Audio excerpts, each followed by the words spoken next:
All right, thanks everybody again for joining. We are super excited to be able to have a bunch of awesome resources available to us in this presentation for this parent Q&A. So really briefly, we have Nikki from Orientation, we have Sarah Bailey, who is a current student, we have Colin from Financial Aid, we have Alicia from Housing, and David from Admissions will be popping in at some point. So essentially, we're just going to answer questions as they come in. And if you guys want to answer them as they go, and kind of feel it out as we go. So the first question we've got coming in, we got a couple about orientation. So Nikki, since orientation is online, do I, as a parent, still need to register? Yes, thanks, Liz. That's a great question. Parents do need to still register. The reason for that is that we want to know who to expect and how many participants that we're expecting. Also, it triggers us to add you to a list in case there are changes or updates that need to be sent out throughout the summer. So please register separately. That would be great. Wonderful. When would you recommend that they are available during that day throughout orientation? What does the virtual schedule look like? Sure. The virtual schedule runs from 9 a.m. to approximately 3:30 or 4. That does not mean that we are going to have parents and students on Zoom meetings all day for 7 or 8 hours. We are not going to do that to you. There will be plenty of breaks throughout. And there also will be some built-in time for you to watch some of our pre-recorded videos and some of our information that we have online, not necessarily in a live session. But what I'm asking for students is that they be available all day because their advising appointment may be in the afternoon, and it needs to be as flexible as possible. So I would say be as flexible as you can with that day and know that we are scheduling things within that 9 to 4 parameter. Hear that, y'all? Block it off. Awesome. Thanks so much, Nikki. Looks like the next question we got seems like more student driven. How will my student meet friends or get involved? How can my student meet friends and get involved? Sarah, you want to talk on that? Yeah, definitely. So a great way to get involved, kind of figure out what you'd like to do on campus is we have an event at the start of every semester called Club Expo. And so that is a time where all of the clubs and organizations on campus gather in the Convocation Center when we're all in person. And they set up different booths and have all kinds of different trifolds and posters and information about all of the clubs and organizations we have on campus. We have over 400 available for students. And so that includes departmental affiliated clubs and organizations like one that I'm a part of. We've got intramural and club sports. We have all kinds of things for anything you can imagine. So that is a great way to get involved. Your student can go and put their email down, and then that will add them to a list just to get all kinds of information. And then another way is to get involved in their residence halls. So every residence hall has an RA, which is a resident assistant, which is typically an upperclassman who is in charge of making sure that everyone is safe and taken care of in the residence hall, but they're also in charge of programming. And so this programming can be really, really beneficial for students their first year, especially if they don't know very many people on campus. It's a really great way to get involved with the people that they're living and learning with.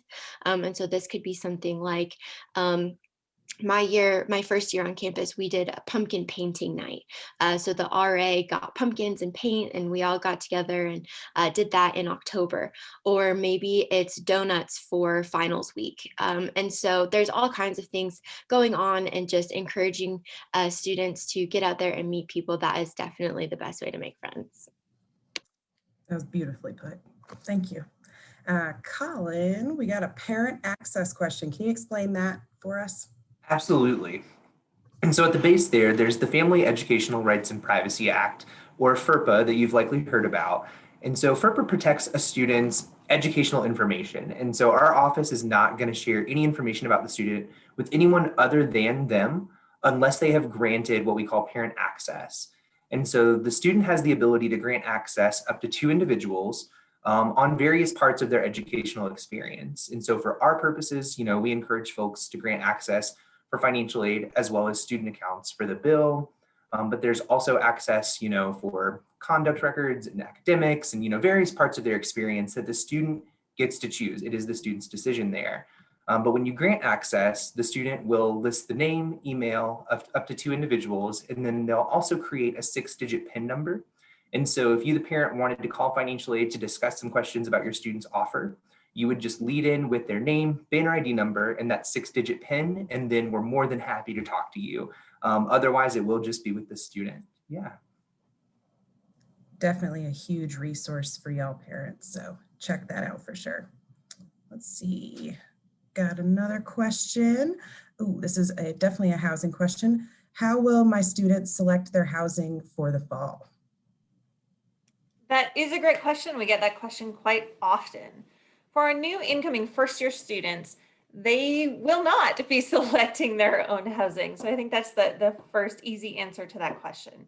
What students can preference in their housing application is their roommate, which I'm sure we will talk a little bit more about that as we move on throughout this panel. They can apply for different residential learning communities, and those may have some specific placements. And they can preference whether they want traditional style housing or suite style housing. The reason for that preference isn't because we have enough of both to give you exactly what you want, but it's that we understand that traditional housing and suite style housing have a different price point. So for students who and families who are looking a little bit more closely at their budget, traditional style housing is going to cost a little bit less money. And so if you choose traditional housing, we will make sure you are in traditional style housing. That being said, about half of our incoming students will live in suite style and half will live in traditional style. So whether or not you get your first preference in that, especially in that suite style, is really going to depend on how many of those beds are left. So just preferencing suite style does not guarantee that you will be in suite style housing. So we try to be clear about that and help people understand that it is a random assignment process based on those preferences that we can meet. Awesome. So there's actually kind of a follow-up question to that, which I think you actually answered really well, but I'm going to read it anyway for the sake of that answer. My student has 4 friends from high school and they would like to live together. Can first-year students live in a suite, and can they choose their roommate? If you want to talk any more about kind of how that all works with especially suite roommates, feel free. If not. Absolutely. So yes, a number of our first-year students will live in suite style housing, although it's not guaranteed. Because of that kind of lack of guarantee, we only allow roommate groups of 2 students. So you can choose your roommate, but we do not have the option for students to choose their suite mates at this point. We found when we did have that option available that we ended up having to break all the roommate groups apart in order to fit everyone into appropriate bed spaces. And then it got really confusing for students and which one was their roommate versus their suite mate and how they were placed. And so in order to better match students with their roommate, that's how we're placing them.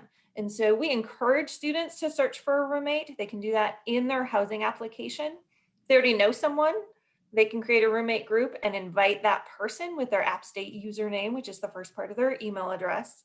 They can search for people who have answered some of those living questions similar to them in terms of how neat or messy they might be, what time they think they generally go to bed, what time they get up in the morning, some of those really general questions.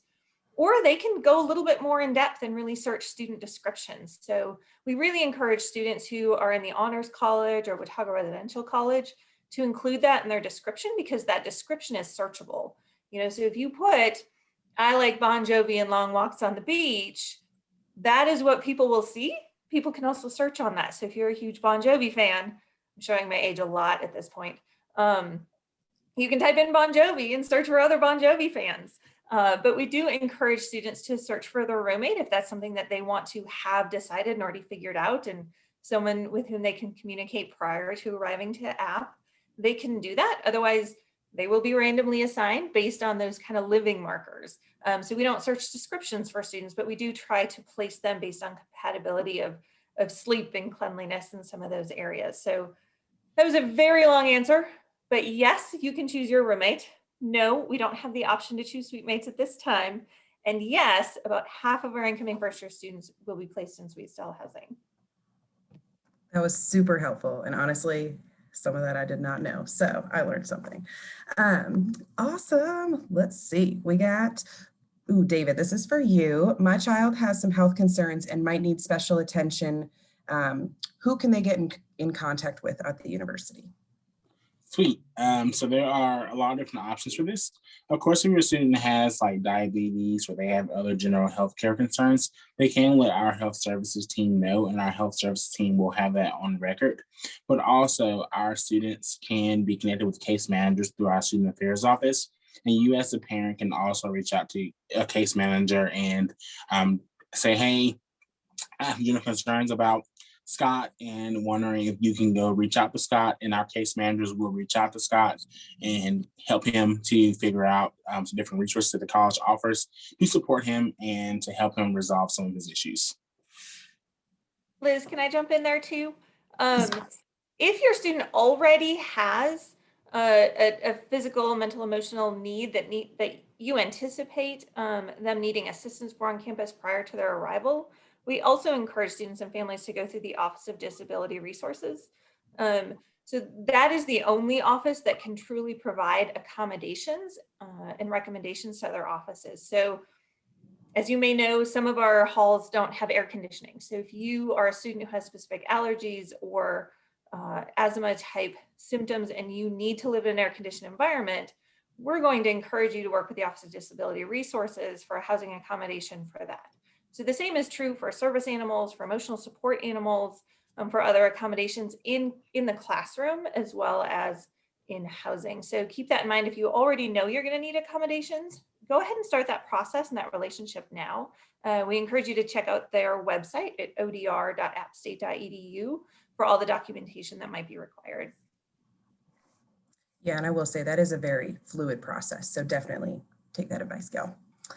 All right, Colin, my student was chosen for verification. How can I complete this process? Absolutely. So if you've completed a FAFSA, there's a 1 in 3 chance basically that you could be selected by a process called verification. And so this is something that the Department of Education does that all institutions receiving FAFSAs will comply with. And so through verification, our office has to collect documentation to verify some of the data elements on the FAFSA. And so the majority of that is going to be confirming the number of individuals in the household and the number of those folks that are going to college, but then also could be verifying tax information. And so if you were unable to use the data retrieval tool in the FAFSA and you had to manually input your tax information and you're selected for verification, we'll ask for copies of your tax returns from that year, as well as W-2s, just to confirm that all of that information is correct, because those figures are impacting your aid eligibility and we want to make sure it's right. And so that can happen. It doesn't mean you've done anything wrong. It's not your fault there. It's a 1 in 3 chance. But we will have those requirements posted as a financial aid requirement on AppleNet. And so that's where the student will actually go to view the requirements. And then we also have a secure portal there called Student Forms, where your student can actually upload the requested documentation there. So it's safe, secure. We know it's got some confidential information. And so that's the best way to get the documentation to our office if you are selected. Perfect. Kind of a follow-up question to that. If there have been any significant changes, this is definitely a common one, significant changes in family income, is there anything financial aid can do? Absolutely. So very much so related there.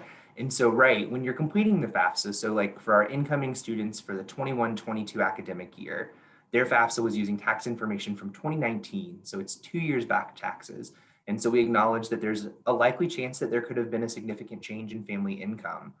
And so if that is the case, I know our office is going to predominantly work directly with the student, but we also acknowledge that when it comes to family finances, parent or the adult in the situation oftentimes does need to come in and provide some support, especially in this case, because we can do something. We have a process called professional judgment, and that allows our office to reevaluate a student's aid eligibility based on a more realistic picture of their current financial situation versus what was reported from 2 years back on the FAFSA. And so, to you parents, if you all do think that this is something that may be beneficial to you, to your student, we really encourage you to reach out to our office. We can run a simulation to determine if the official appeal would actually be worthwhile, because we value your time and we want to get you upfront information as quickly as we can. And so please reach out to us. We're always happy to help you through what can sometimes seem like a difficult task. We're here to help. Super helpful. Thank you so much. Let's see. Nikki, there's a question. Can I change my orientation date? Absolutely, super easy. If you, and my internet might be a little spotty, so I'm getting an unstable message. If you just go to orientation.appstate.edu and then click on the register here, it will pull up your current registration and show you what you're registered for. And then it'll give you a drop down of any other date that's currently available. As soon as you switch and submit, it will delete your old registration and send you a confirmation for the new date. Super easy. Super easy. Yeah. Awesome. Let's see. What do we got? All right, Sarah Bailey, this looks like a good one for you. Can my child get a job on campus? Yes, absolutely. And this may be also a question for Colin because um, a lot of our jobs on campus do qualify for federal work study.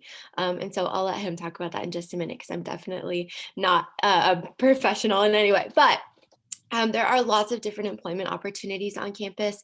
One of the easiest, and I would say probably the most popular, is the tutoring center. And so if you have taken, or sorry, if a student has taken a class and aced the class, they can apply that next semester to be a tutor in our tutoring center. And so it's a paid position. And you would just essentially be helping students who are in the class now. And so that's a really great way to have a little extra money on the side. We also have lots of different employment opportunities in our bookstore, in the library, as well as different offices. So I actually worked in our alumni affairs office just as an office assistant. And so those jobs do come up. We have a great forum called Handshake. And so that is a place that students can register. And it works sort of like just a job forum, but it's more specialized for students. And so when the library is hiring, or when the bookstore is hiring, or one of our dining facilities has a ton of different employment opportunities, when any of those spots become available, it gets posted on Handshake. And so if the student is registered on Handshake, they can sign up for all kinds of different notifications for whatever they're interested in. And all of that application process and everything is streamlined through Handshake. And so that is a really great way to find a job on campus. But yeah, federal work study can be really helpful as well. So I'll let Colin explain it. Sarah, you crushed it. You're all on that. That's so good. And so it's like, Sarah was talking about those student temporary employment positions, right? You apply for those through Handshake. The same is said for federal work study. And so the only difference here, right, is for a student to qualify for federal work study, they have to have what's considered financial need, which is determined by the FAFSA. And so that would run through our office if you have a federal work study offer as part of your aid. But the way it functions is really similar to student temporary employment, right? The funding is paid to the students biweekly, is not applied directly to their bill, and you still apply for those jobs on campus. So through Handshake, there are going to be jobs designated as federal work study positions for your student to go in and apply for. And so with federal work study, students can generally earn up to around $1,000 per semester for that. And it is also, it's just good spending money for your student to have for, expenses that pop up here and there during the semester. So yeah. Awesome opportunities. And actually, Sarah, would you mind talking a little more about dining on campus, specifically for students who have allergies? Yes, definitely. So we have lots of different dining facilities all around campus. Our main kind of central dining facility is called Race Dining Hall. And so it's our largest, it's right in the center of campus on the east side.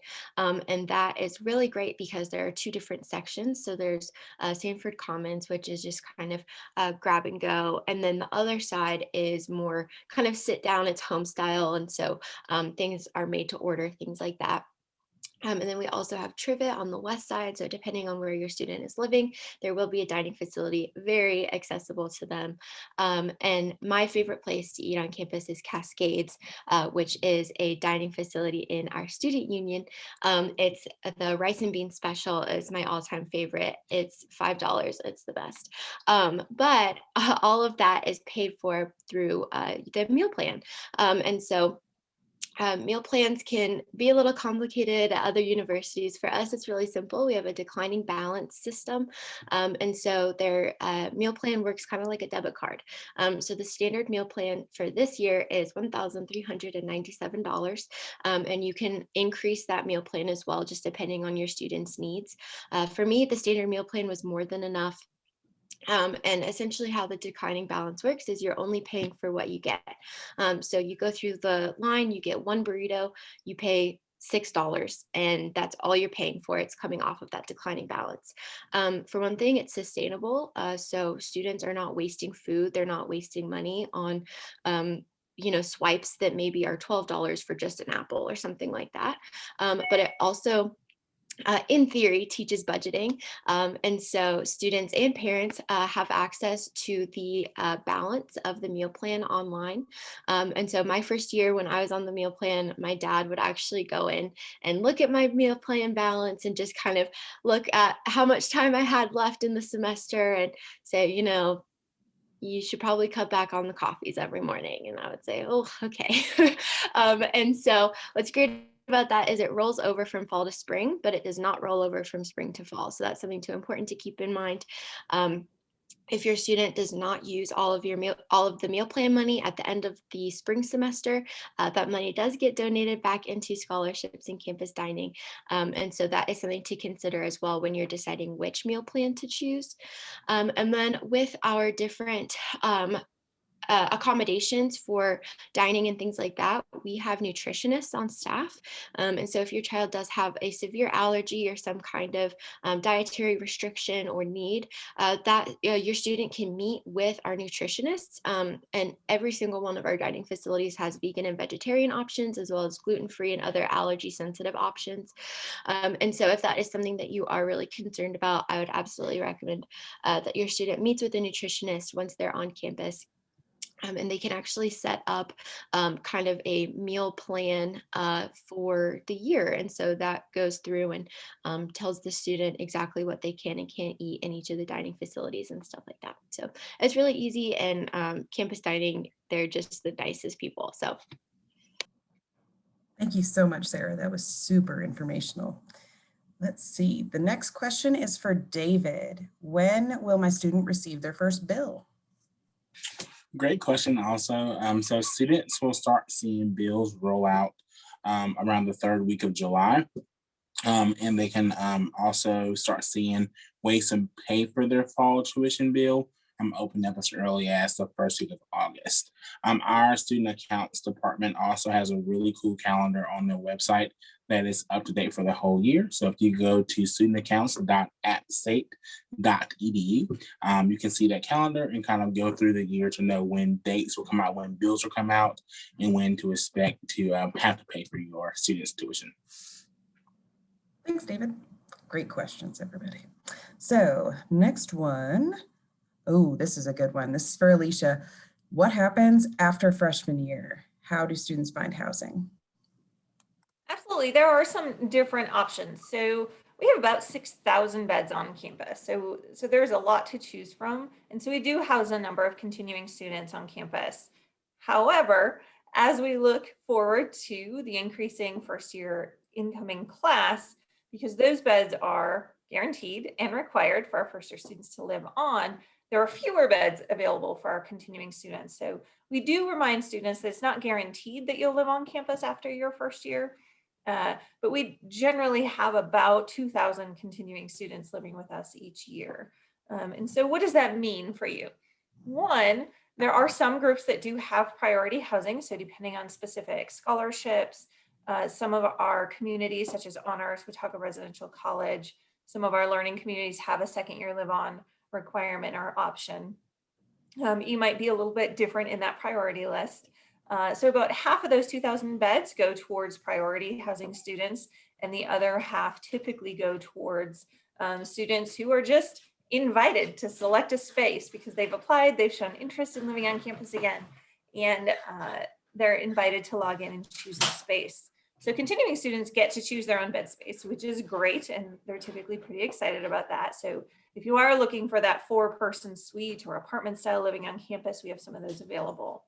Now, for students who don't live on campus their second year, there's a lot of opportunities available for them. One, I always encourage our first year students to get to know students who live off campus and to explore the different neighborhoods in Boone. Is it a large complex you're looking for? Is it a house you're looking for? Is it a smaller, close to campus complex you're looking for? And visit your friends who live in those spaces, do some pros and cons, see what might be a good fit for you. Do you want a clubhouse and a pool? Do you want something furnished? Do you want pets to be allowed? How close is it to an apple cart stop? Is it walkable to campus? And luckily, all of those things are searchable and you can filter by those. If you go to offcampushousing.appstate.edu, you can actually search for off-campus housing there. And so those specific rental companies have communicated their options and what they have available to the university, and that is managed by the university, that site is. And so we do have an office of off-campus services. If you feel like there's something a little off on your lease and you want to have it reviewed, you can have it reviewed there and have that checked out. Most of our off-campus leases are going to be per tenant and not per apartment. And so oftentimes we encourage students to look at that. So if one of their roommates doesn't make rent or is doing something a little bit different in their living space, they might not be held liable for it, depending on how that lease is written. So we really encourage students to explore Boone, see what they're looking for, and of course, apply to live on campus if that's what you're interested in. And generally, in recent years, we've been able to get most of our continuing students who want to live with us back on campus. But also, there are a ton of opportunities in Boone off campus, and a chance for you to get out, explore, and maybe live a little bit more independently. Awesome answer. And that brings up a valid point with using your resources on campus. Alicia mentioned that clinic that'll help you look over stuff. Look at all of those resources available to you. All right, let's see. Okay, Colin, this is like a longer question. So what is the cost of attendance? And can you talk a little bit about the difference between like direct and indirect costs? Yeah, absolutely. Which we've talked about the bill, we've talked about different costs with housing, different costs with meal plans, right? All of those things that are going to come up on the bill. But the term that we use and the figure that a lot of folks will see on our website or out through mailing is the cost of attendance. And it's important to understand that the cost of attendance is really an estimate of what it could cost your student to come to Appalachian for a year. It is not the same as the bill.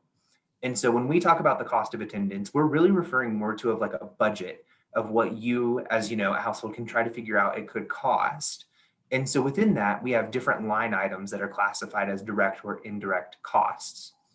Direct cost, tuition and fees, housing, a meal plan, things that your first year student will see on their bill, right? And then there are also indirect costs built into that budget, such as personal and miscellaneous expenses. There's a line item there. In the event that your student needs to buy like a winter coat or some good boots, or in Boone, it's going to snow. And so knowing that that's like a cost that you might incur, but it will not be on the bill. The same can be said for the transportation component, just acknowledging that it can cost you gas to get to and from Boone, for move in, move out, holidays, that sort of stuff. And so what we're trying to really do with that cost of attendance is make sure you can realistically prepare financially for the year.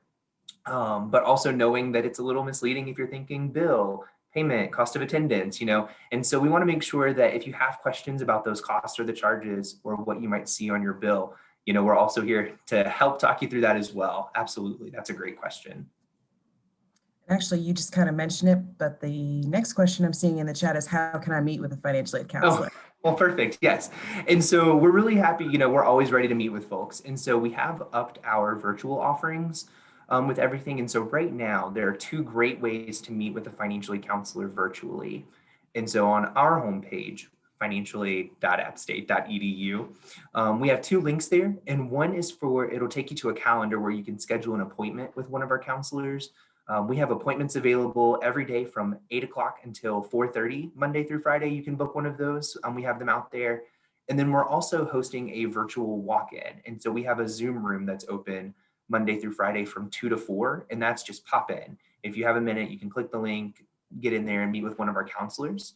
And so we want to make sure that you are utilizing those resources. It's always great to meet with folks virtually. But also feel free to give us a call or send us an email. You know, that correspondence also makes its way to a financial aid counselor. And so don't hesitate to reach out. Our contact info, it's all on that homepage as well. And so we're here for you. Absolutely. Awesome. Thank you so much, Colin. As y'all can tell, they are super available, so definitely use them while you have them. So let's see. Nikki, when will my student register for classes and meet an advisor?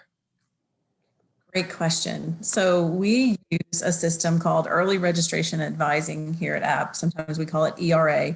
It's a series of modules that show students how to register for classes using our particular web registration system and how to choose their classes based on their degree requirements. It opens on April 26th. It takes about an hour to get through the whole thing and kind of absorb all the videos and content.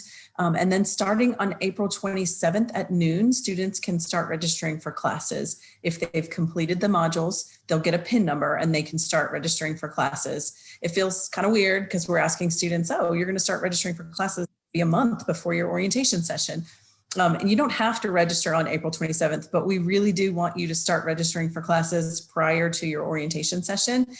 We want you to get a feel for the system and that you know how to drop and add a course, search for a class, that you've kind of done that legwork on what degree requirements that you need, and you think of really good, solid questions. We'll have plenty of support. So even though you won't meet with your actual advisor until orientation and you won't be assigned a specific one, we will have advisors on duty and available starting next week at April 27th via phone, email, and Zoom so that students can get connected to an advisor. So it may not be yours. So the question of when will I get my specific advisor, not till orientation, and you'll make that connection at orientation. You'll be able to sit one-on-one with that advisor at orientation via Zoom, and you will make schedule adjustments. So we're not going to let your schedule just ride the way it was, the way you built it. We're going to make sure that it's solid and that you are meeting degree requirements with that schedule. And we'll have an advisor sort of stamp it and review it with you at orientation. That was a lot. I'm sure it honestly just relieved a lot of stress. So that works. Thank you so much, Nikki.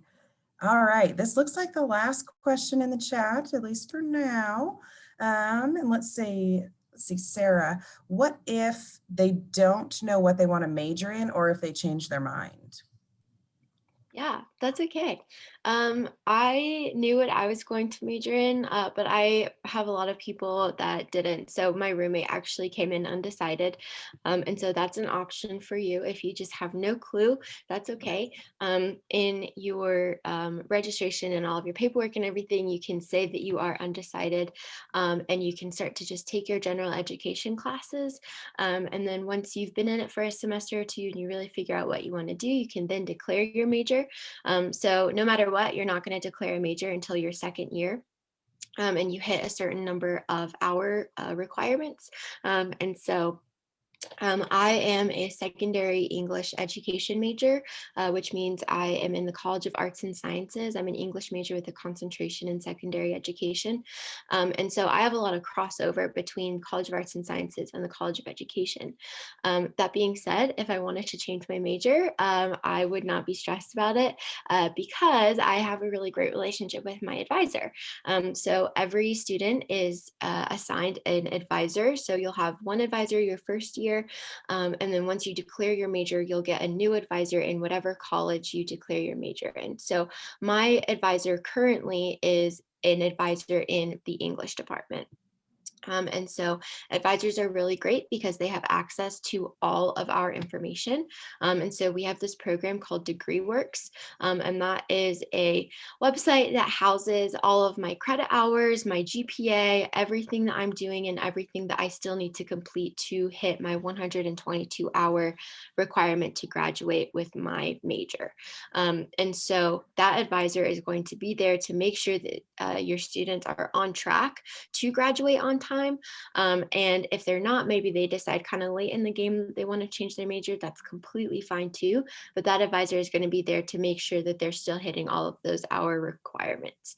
And so I know so many people who have changed their major, and a lot of the general education requirements do kind of cross over. And so that works out really well.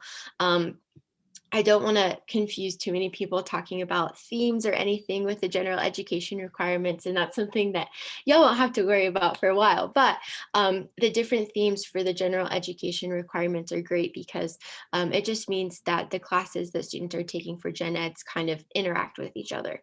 And so my theme, I think, was sex, gender, and power. And so I took a women's studies class and I took a sociology class. And right now I'm in a geology class. And so all of those gen eds kind of have a little bit of crossover, but they also meet a lot of requirements for lots of different majors. So if I wanted to change my major to elementary education or even social work, I would be able to do that. And so the advising center is really going to be a critical piece if you do decide to change your major. And again, coming in undecided is completely fine. And there are lots of different departmental organizations and activities that could help students decide their major too. So just lots to look forward to and lots to look into if your students are coming in undecided. And I'm going to jump in, Liz, real quick. Sarah nailed it. Great response. And the early registration advising course that I mentioned a little bit ago really goes in detail about general education and kind of how to maximize that with your major, but also if you're undecided, lots and lots of options in gen ed, and that will be explained in the course. Thanks, y'all. Yeah, that really important information and definitely super helpful. We did have one more question come in. So really quick, David, will you kind of explain the confirmation process and the deposit? Sure thing. So students, thank you so much for wanting to come to App State. We cannot wait to have you a part of our campus community. To confirm your enrollment, you will simply just log into your My Mountain portal and you can pay your deposit there. It is a $200 enrollment fee, and that basically covers like orientation and some other fees that may exist with your onboarding to App State. But short term, I just go to your My Mountain portal and pay that. If you need assistance getting into your My Mountain portal, I forget passwords all the time. Just happy to email one of your admissions counselors and they will get that reset for you in a matter of seconds. And we can assist you with getting into your My Mountain portal. Perfect. Thank you so much. All right, that looks like all of the questions that we have so far. I really appreciate you guys all attending. Thank you for all of our guests who gave us all that amazing information. You guys are highly appreciated. And of course, parents, please reach out anytime to your admissions counselor, to financial aid, to housing, to whoever you need as a resource. We are all here and available. We just want to make sure that this process is easy and as fluid as possible. So thanks y'all so much. Y'all have a great day. Thank you. Thanks, guys. Everyone.